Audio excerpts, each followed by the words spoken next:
Hello students, कैसे हैं आप सब लोग। स्वागत है आपका मेरे YouTube channel study with doctor Pawan Oberoi पर। मैं doctor Pawan Oberoi, head of department faculty of commerce, Bhagwati college Meerut. Students, इस वीडियो में मैं आपसे डिस्कस कर रहा हूं, दो तरीके से क्वेश्चन डिस्कस करूंगा। देखिए, एक तो सीसीएस यूनिवर्सिटी मेरठ में जो बीए थर्ड ईयर में आपका इकोनॉमिक्स फिफ्थ का पेपर है, इकोनॉमिक्स ग्रोथ एंड डेवलपमेंट, तो उसका 2016 का भी क्वेश्चन मेरे पास में है, क्वेश्चन पेपर। तो वो क्वेश्चन पेपर भी मैं आपसे डिस्कस कर रहा हूँ। देखिए, हिंदी इंग्लिश दोनों में मैंने टिक लगा दिए हैं, तो डिक्टेट तो मैं हिंदी में करूँगा, इंग्लिश वाले जो हैं अपना इंग्लिश में भी देख सकते हैं।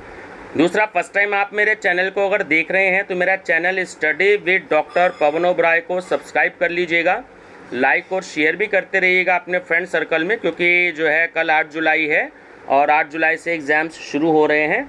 और कुछ बच्चों का कहना है कि सर इन दोनों पेपर में अगर एक पेपर में चॉइस मिलेगी तो हम यही वाला पेपर करेंगे, इकोनॉमिक्स ग्रोथ एंड डेवलपमेंट का। तो 500 क्वेश्चंस इसको मिला करके हो जाएंगे, ठीक है हमारे। और जिसमें से मैं 600 क्वेश्चंस का एक क्वेश्चन बैंक और जो है वो मैं करा चुका हूँ आपको। आगे मैं आपके हिस्ट्री के और एजुकेशन के, हिंदी के, ये भी पेपर मैं कुछ करवा चुका हूँ, कुछ और मैं डेट शीट मेरे पास में है तो मैं करवाता रहूँगा। दूसरा, ये वीडियो जो लोग बीएड एंट्रेंस की तैयारी कर रहे हैं या टीजीटी, पीजीटी या एनटी या नेट की तैयारी कर रहे हैं, तो ये उनकी भी प्लेलिस्ट बनी हुई है अलग से, तो मैं उसमें भी डिस्कस करता रहूँगा आपसे। तो आप उस वीडियो को भी देखिएगा, क्योंकि उसमें तो अनलिमिटेड क्वेश्चंस आपको मिलेंगे। जैसे मैंने कॉमर्स की स्टार्ट कर रखी है, कॉमर्स का क्वेश्चन बैंक है एक मिसलिनियस, जिसमें 50,000 क्वेश्चन मैंने हिंदी इंग्लिश दोनों मीडियम में देने का टारगेट रखा है। और इकोनॉमिक्स में भी मैं इसी तरीके से ये प्लेलिस्ट जो बना रहा हूँ, अभी तो बीएड एंट्रेंस टीजीटी पीजीटी के लिए बना रहा हूँ, और फिर मैं एक प्लेलिस्ट जो है केवल एनटीए नेट और पीजीटी के लिए बनाऊँगा, क्योंकि पीजीटी का पेपर भी थोड़ा सा टफ आता है। वो होगी तो स्पेशली एनटीए नेट के लिए भी, लेकिन कभी कभी ऐसा होता है कि पीजीटी के क्वेश्चंस भी आ जाते हैं एनटीए नेट में, और एनटीए नेट के क्वेश्चन भी पीजीटी में आ जाते हैं। लेकिन टीजीटी का एक्चुअली थोड़ा सा पेपर ईजी आता है, तो उसके लिए हमारी अलग अलग प्लेलिस्ट रहेगी, ठीक है व्यूअर्स। चलिए डिस्कस करते हैं 2016 का question paper, economics of growth and development. अगर आप इसकी पीडीएफ फाइल मंगाना चाहते हैं या क्वेश्चन बैंक मंगाना चाहते हैं, तो नीचे जो डिस्क्रिप्शन बॉक्स में मोबाइल नंबर दे रखा है, आप उस पर मुझे कॉल कर सकते हैं, आपको पीडीएफ मिल जाएगा, ठीक है। चलिए, इनमें से कौन सी विशेषता अल्पविकसित देशों से संबंधित है? वो है पूंजी की कमी। योजना आयोग का प्रतिस्थापन किस संस्था के द्वारा किया गया? नीति आयोग। विकासशील देशों के लिए उपयुक्त एक अन्य शब्द कौन सा है? तो वो है तीसरी दुनिया के देश। परंपरावादी अर्थशास्त्रियों के अनुसार समर्थित लेसेस फेयर की धारणा का अर्थ है, तो वो है सरकारी हस्तक्षेप का अभाव। मिश्रित अर्थव्यवस्था का तात्पर्य है, तो वो है आपका कि निजी तथा सार्वजनिक क्षेत्र का सह अस्तित्व। कार्ल मार्क्स द्वारा लिखी गई पुस्तक का क्या नाम है ना? बहुत ही इम्पोर्टेंट क्वेश्चन है ये। एक्चुअली मैंने भी नहीं पढ़ी है, हो सकता है बहुत ज़्यादा ही इम्पोर्टेंट बुक होगी, यह बहुत अच्छी बुक लिखी होगी, इसलिए चाहे कोई भी कंपटीशन हो या सब्जेक्टिव हो तो उसमें ये क्वेश्चन ज़रूर आता है। तो कार्ल मार्क्स की लिखित पुस्तक का नाम है दास कैपिटल। मानव विकास रिपोर्ट की कौन सी संस्था प्रकाशित करती है? तो वो है यूएनडीपी। परंपरावादी समृद्धि मॉडल का एक अत्यंत महत्वपूर्ण स्तंभ कौन सा है? तो वो है पूंजी संचय। किस अर्थशास्त्री ने नवप्रवर्तन तथा उद्यमी जैसी धारणाओं को अत्यधिक महत्व दिया? शुम्पीटर ने। कुछ हद तक भारत की प्रथम पंचवर्षीय योजना की रणनीति निम्नलिखित में से किस अर्थशास्त्री द्वारा प्रतिपादित समृद्धि मॉडल से संबंधित थी? तो वो थी डोमर। बिग पुश थ्योरी, जिसे हम बड़े धक्के का सिद्धांत भी कहते हैं, किस अर्थशास्त्री द्वारा दिया गया? ये भी बहुत इंपॉर्टेंट क्वेश्चन है, कई बार पूछा गया है। तो वो है आपका रोजेस्टोन रेडॉन, ठीक है। पूरा नाम है इनका, वैसे तो रेडॉन लिखा आता है हर जगह, लेकिन पूरा नाम है इनका रोजेस्टोन रोडॉन, ठीक है। रोस्टोव मॉडल के अनुसार आर्थिक समृद्धि की चौथी अवस्था कौन सी है? तो वो है आपकी परिपक्वता की ओर। एक अर्थशास्त्री के अनुसार एक अदृश्य हाथ स्वयं ही अर्थव्यवस्था को संतुलन की स्थिति में ले आता है। उस अर्थशास्त्री का नाम बताइए। Adam Smith. राष्ट्रीय भारत परिवर्तन संस्था नीति आयोग के अध्यक्ष कौन हैं? तो देखिए, अध्यक्ष जो हैं, अगर पद का नाम दिया जाए तो वहाँ पर आपको सिर्फ प्रधानमंत्री देना है। अगर नाम दिया जाए तो नरेंद्र मोदी जी होंगे, क्योंकि जो प्रधानमंत्री होते हैं वही नीति आयोग के अध्यक्ष होते हैं। पहले योजना आयोग था, अब नीति आयोग है। ठीक है। रोस्टोव की प्रसिद्ध पुस्तक the stages of economics growth कब प्रकाशित हुई थी? 1962 में। कौन सा आयोग राजस्व का विभिन्न राज्यों में बंटवारा निर्धारित करता है? वित्त आयोग। वर्ष 2015 के लिए किस अर्थशास्त्री को अर्थशास्त्र में नोबेल पुरस्कार से सम्मानित किया गया? तो वो थे एंगस डीटन। कौन से अर्थशास्त्री ने संतुलित विकास की धारणा दी है? नकरसे ने। किसी अर्थव्यवस्था के विकास के साथ उसकी व्यावसायिक संरचना में तृतीयक क्षेत्र की भूमिका अधिक महत्वपूर्ण होती जाती है। तो ये कथन बिल्कुल सत्य है। गरीबी के दुष्चक्र का सिद्धांत देने वाले अर्थशास्त्री का नाम है? तो वो थे नकरसे। अल्पविकसित देश अर्ध स्थायी संतुलन से ग्रसित होते हैं। तो यह बात निम्न में से किसके संदर्भ में कही जा सकती है? तो यह है निम्न स्तरीय संतुलन जाल। निम्न में से कौन सा संगठन रोजगार से संबंधित आंकड़े एकत्रित करता है? तो वो है हमारा NSSO। किस योजना में आधारभूत व भारी उद्योगों को अधिक महत्व दिया गया? दूसरी में। केन्ज का गुणक सिद्धांत अल्पविकसित देशों के लिए अधिक उपयोगी नहीं है। निम्न में से किस अर्थशास्त्री का यह विचार है? तो यह है VKR वी राव का। गेट्स किससे संबंधित है? व्यापार से संबंधित है। मनरेगा किस वर्ष लागू किया गया? 2006 में। असंतुलित वृद्धि का सिद्धांत किसने दिया? हर्षमैन ने।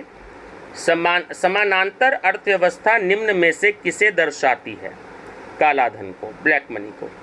विश्व बैंक का मुख्यालय कहाँ पर है? वॉशिंगटन में, जबकि पूरा नाम है वॉशिंगटन DC।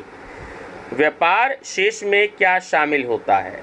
केवल दृश्य वस्तुओं का व्यापार। वृद्धि की हिंदू दर की धारणा जो पहले 3 दशकों 1950 से 1980 के दौरान विकास की निम्न दर दर्शाती है, किसके द्वारा दी गई? प्रोफेसर राजकृष्णा द्वारा। भारत में मौद्रिक नीति का नियमन कौन सी संस्था करती है? भारतीय रिजर्व बैंक। भारत में सकल घरेलू उत्पाद के आकलन के लिए एक प्रयुक्त आधार वर्ष कौन सा है? ठीक है, जिसे हम बेस ईयर कहते हैं। तो वो है 2011-12। ये क्वेश्चन कई बार आया है, तो आप इसे बहुत अच्छे से तैयार कर लीजिएगा। जिनी गुणांक निम्न में से किसे इंगित करने के लिए प्रयुक्त होता है? तो वो होता है आपका आय की असमानता। LGP सुधार भारतीय अर्थव्यवस्था में कब सुधार किए? ठीक है, L for liberalisation, P for privatisation और G फॉर ग्लोबलाइजेशन। ध्यान रखना। तो उसका आंसर भी 1991। और अगर ये पूछा जाए कि उदारीकरण की शुरुआत भारत में कब हुई, तब भी आप 1991 ही आंसर देंगे। और नई औद्योगिक नीति भारत में कब लागू की गई, उसका भी आंसर 1991 देंगे। और अगर सिर्फ ये पूछा जाए कि औद्योगिक नीति कब लागू की गई भारत में, तो उसका आंसर आएगा 1948। ठीक है, ध्यान रखिएगा। ये सारे क्वेश्चन मैं कई बार करा चुका हूँ। कौन सी रिपोर्ट देशों को ज्ञान, स्वास्थ्य तथा आय के आधार पर क्रमांकित करती है? मानवीय विकास रिपोर्ट। मेक इन इंडिया किस वर्ष लागू किया गया? 2014 में। ब्रिक्स में S प्रस्तुत करता है, तो S4 होता है वो साउथ अफ्रीका, ये सबसे बाद में ऐड हुआ है, ठीक है। राजकोषीय घाटे तथा प्राथमिक घाटे का मुख्य अंतर क्या है? ब्याज का भुगतान। वर्ष 2016-17 के लिए लक्षित राजकोषीय घाटे की दर 2016 के बजट के अनुसार कितनी है? तो वो है 3.5%। भारत में जनसंख्या का कितने प्रतिशत भाग कृषि में लगा हुआ है? तो वो है 14%। उत्पाद संबंधों की धारणा किस अर्थशास्त्री के सिद्धांत का महत्वपूर्ण भाग है? तो वो है कार्ल मार्क्स का। केन्ज के अल्पकालीन रोजगार सिद्धांत तथा दीर्घकालीन समस्याओं में गैप, जो कि एक अंतराल होता है, को पाटने वाला पहला विकास मॉडल कौन सा था? तो वो था हेरोड-डोमर मॉडल। घटती हुई लाभ की दर का नियम तथा श्रमिकों का शोषण किस अर्थशास्त्री के सिद्धांत का भाग है? वो है मार्क्स का। आर्थिक प्रणाली चाकू की धार वाली संतुलित विकास दर पर स्थापित संतुलन में है, यह कथन किस विकास मॉडल से संबंधित है? तो वो है हेरोड-डोमर मॉडल। तेंदुलकर कमेटी ने गरीबी के लिए एक सीमा निर्धारित की। शहरी इलाकों में इसका अर्थ प्रतिदिन कितने रुपए के व्यय से है? ये कल के पेपर में भी मैंने कराया है, 2017 वाले में भी था, है ना। तो शहरों के लिए जो लोग 33 रुपये 33 पैसे प्रतिदिन कमाते हैं तो वो गरीबी रेखा में आते हैं, ठीक है। योजना आयोग के अंतिम उपाध्यक्ष कौन थे? तो वो थे MS आहलूवालिया। किस अर्थशास्त्री के विकास मॉडल का केंद्र बिंदु अविचल विकास है? Solo. The journal theory of employment interest and money, है ना, और हिंदी में नाम है रोजगार, ब्याज व मुद्रा का सामान्य सिद्धांत नामक पुस्तक किसने लिखी? तो ये केन्ज ने लिखी, जिसे हम कीन्स बोलते हैं, ठीक है, तो केन्ज भी लिखा जाता है। बड़े धक्के का सिद्धांत किस अर्थशास्त्री ने दिया? रोडॉन। ट्रिकल डाउन प्रभाव के कारण, ऑप्शन भी सही है, कि आय की जो असमानताएं हैं वह कम होती हैं। रोलिंग प्लान योजना का संबंध किस समय अवधि से है?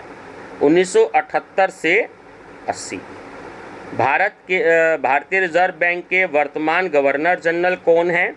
तो देखिए, उस समय तो रघुराम राजन जी थे, इस समय है श्री शक्तिकांत दास जी। तो अगर ये क्वेश्चन आ जाए तो श्री शक्तिकांत दास जी का आपको नाम याद रखना है, ठीक है। एट प्रेजेंट टाइम वही है।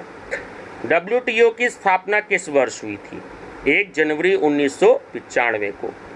ट्रिप्स का संबंध निम्न में से किससे है? ठीक है, ट्रेड से होता है, ठीक है। चलिए, वर्तमान में गैर कृषि वस्तुओं पर अधिकतम आयात कर की दर है, तो वो है आपकी 10%। निम्न में से किस अर्थशास्त्री के अनुसार अंतर्राष्ट्रीय व्यापार विकसित देशों द्वारा अल्प विकसित देशों के शोषण का एक उपकरण है? तो वह है रॉल प्रेबिश। निम्न में से किसे आय के वितरण की असमानताओं का स्तर दर्शाने के लिए उपयोग किया जाता है? तो लॉरेंज वक्र और जो आपका जिनी गुणांक होता है ना, इन दोनों को। तो सही आंसर है CA और B दोनों। गरीबी पर रिपोर्ट देने के लिए नवीनतम कमेटी जिसने अपनी रिपोर्ट वर्ष 2014 में दी, तो उसके जो अध्यक्ष थे वो कौन थे? तो वो थे C रंगराजन, ठीक है। किसने कहा कि दीर्घकाल में हम सभी मर जाते हैं? तो वो है आपका लॉर्ड केन्ज, ठीक है। चलिए, प्रसिद्ध पुस्तक एशियान ड्रामा राष्ट्रों की गरीबी का अन्वेषण, तो इसके लेखक कौन थे? एक्चुअली इंग्लिश में थोड़ा ज़्यादा सही रहता है, an inquiry into the poverty of nation. तो वो किसने लिखी थी? तो वो लिखी थी गुन्नार मिडल ने, ठीक है, गुन्नार मिडल। निम्न में से किसे निर्यात कीमतों तथा आयात कीमतों के अनुपात के रूप में परिभाषित किया जा सकता है? वो हैं व्यापार की शर्तें। निम्न में से कौन सा क्षेत्रक छिपी हुई बेरोजगारी से अधिक ग्रस्त है? तो वो है कृषि। किसने कहा था कि स्फीति हमेशा हर जगह एक मौद्रिक घटना होती है। ठीक है, तो वो होती है आपके तो वो होती है आपकी कृषि। ठीक है, गलत बोल गया मैं आंसर। तो ऑप्शन बी जो है वो इसका सही है, मिल्टन फ्रीडमैन ने।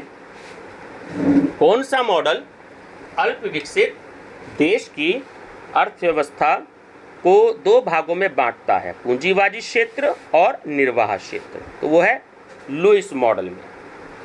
असंतुलित विकास का सिद्धांत किसने दिया? हर्षमैन ने। निम्न में से क्या आर्थिक समृद्धि की दर बढ़ाने में सहायक होगा? तो होगा ICOR में कमी।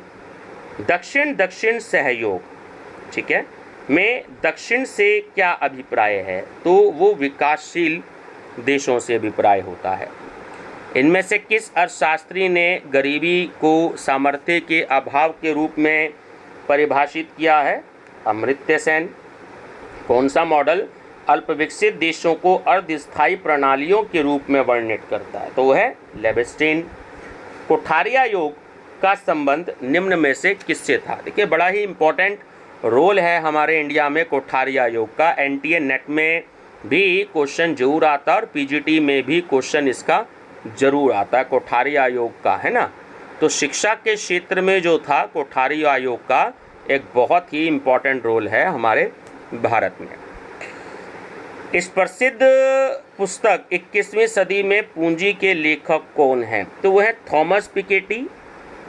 पूंजी के बढ़ते हुए स्टॉक के पूर्ण उपयोग के लिए वांछित समृद्धि दर को हैरोल्ड ने निम्न में से क्या कहा है? तो उन्होंने कहा है वांछित समृद्धि दर। इनमें से कौन सी अवस्था रोस्टोव की उच्च सामूहिक उपयोग की अवस्था के बाद आती है?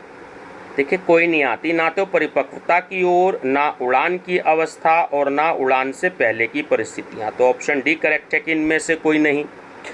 निम्न में से कौन सी धारणा भारत में बेरोजगारी के माप के लिए इस्तेमाल नहीं की जाती? तो वो है वार्षिक स्थिति। निम्न में से कौन सी धारणा बड़े धक्के के सिद्धांत का केंद्र बिंदु है? तो वह है बाह्य बचतें। निम्न में से कौन सी पंचवर्षीय योजना का उद्देश्य गरीबी का निवारण तथा आत्मनिर्भरता की प्राप्ति था? तथा 5वीं योजना। भारत में जनगणना किस अंतराल पर की जाती है? 10 वर्ष में। एक अर्थव्यवस्था उस समय उड़ान की अवस्था में प्रवेश करती है जब? तो ऑप्शन ए सही है कि यह सुचारू समृद्धि दर प्राप्त करना शुरू करती है। आर्थिक विकास का अर्थ है आर्थिक समृद्धि तथा सामाजिक परिवर्तन। अंतर्राष्ट्रीय मुद्रा कोष, जिसे हम शॉर्ट में IMF भी कहते हैं ना, उसकी स्थापना कब हुई? तो 1945 में हुई थी। ठीक है, ध्यान रखिएगा, बहुत बार ये क्वेश्चन आया है। 1945 में। भारत तथा नेपाल के अतिरिक्त किस देश में भारतीय रुपया वैध मान्य है? ठीक है, तो ध्यान रखिएगा कि भारत तथा नेपाल के अतिरिक्त किस देश में भारतीय रुपया वैध मान्य है। बहुत इम्पोर्टेंट क्वेश्चन है, कई बार आया है।